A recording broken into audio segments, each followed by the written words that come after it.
பெஞ்சமினுக்கு ஒன்றுமே புரியல. என்ன, நான் எம்எல்ஏ கூட இல்லை, அந்த 25 பேராவது அந்த பக்கத்து போய் தாவேக்கு ஆதரவு கொடுத்தாங்க, அவங்க பதவியை பறிச்சிங்க, நான் என்னையா பண்ணேன், என்னை எதுக்கு நீக்கிறீங்கன்னு உடனடியாக அவர் எடப்பாடி பழனிசாமி அவர்களின் இல்லத்திற்கு சென்று அவரை சந்தித்தார். அண்ணே பதவியை கொடுங்கண்ணேன்றாரு. கொடுக்க முடியாது உனக்கு பதவி என்று எதற்காக சொல்ல வேண்டும்? ஒரே காரணம், பெஞ்சமின் வேலுமணியின் ஆதரவாளர். நீ போயிட்டார், என்ன பண்ண போறீங்க? அவர் ஒரு பலம் வாய்ந்த சமூகத்தின் பிரதிநிதி. பெஞ்சமின் தலித் சமூகத்தின் பிரதிநிதி, பலம். இப்ப அந்த சமூகத்தை சேர்ந்தவங்களை விரட்டி விட்டுருக்கீங்களே, என்ன நினைப்பாங்க? திமுக அரவணைக்கிறது அவர்களை. முன்னாள் அமைச்சருங்க, அவ்வளோ சொத்து வச்சிருக்காரு பெஞ்சமின், செலவு பண்ணுவார். அவர் எதுக்கு விரட்டி விட்டீங்க?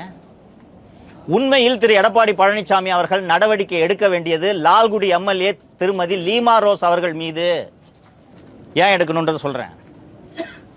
அண்ணா திராவிட முன்னேற்ற கழகத்தின் எம்எல்ஏவாக இருந்து கொண்டு தமிழகத்திலே அவர் மகன் தொடங்கி இருக்கக்கூடிய லட்சிய ஜனநாயக கட்சியை வளர்ப்பதற்கான வேலையில் அனுதினமும் திருமதி லீமா ரோஸ் அவர்கள் ஈடுபட்டு கொண்டிருக்கிறார்.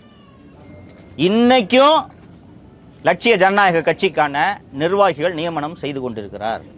அரசியல் ஆசை உள்ள பல பேர், முக்கிய பிரமுகர்கள் லீமா ரோஸ் அவர்களை சந்தித்து விட்டு எனக்கு இந்த போஸ்டிங் கொடுங்க, அந்த போஸ்டிங் கொடுங்க என்று போஸ்டிங் நியமனங்களை வாங்கி கொண்டிருக்கிறார்கள். அந்த லட்சிய ஜனநாயக கட்சியின் மாநில பொதுச் செயலாளராக ஜீவா என்பவரை திருமதி லீமா ரோஸ் அவர்கள் நியமித்திருக்கிறார். அவர் மேல நடவடிக்கை எடுக்கணுமா, பெஞ்சமின் மேல நடவடிக்கை எடுக்கணுமா? ஒரு கட்சி ஆரோக்கியமா இருக்கணும்னு உண்மையிலே அக்கறை இருந்துச்சுன்னா அரவணைக்கணுங்க.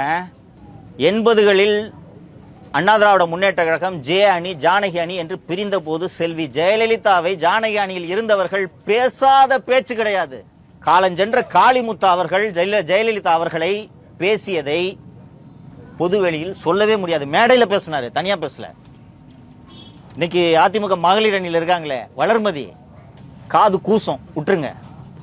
அவ்வளவு பேரையும் மந்திரி ஆக்குனாரா இல்லையா? சபை உங்க காளிமுத்து 2001 சபாநாயகர் ஆக்குனாங்களா இல்லையா? ஜெயலலிதா விட நீங்க பெரியாளா சார்? நான் தெரியாம தான் கேட்கிறேன். நேற்று முன்னாள் அமைச்சரும் முன்னாள் துணை மேயருமான திரு பெஞ்சமின் அவர்கள் திராவிட முன்னேற்ற கழகத்தில் சென்று இணைந்ததை நாம் செய்திகளிலே பார்த்திருப்போம். இது ஒரு நல்ல உதாரணம்னு நான் நினைக்கிறேன். பெஞ்சமின் எம்எல்ஏ கூட கிடையாது, மதுரையில் தோத்துட்டாரு.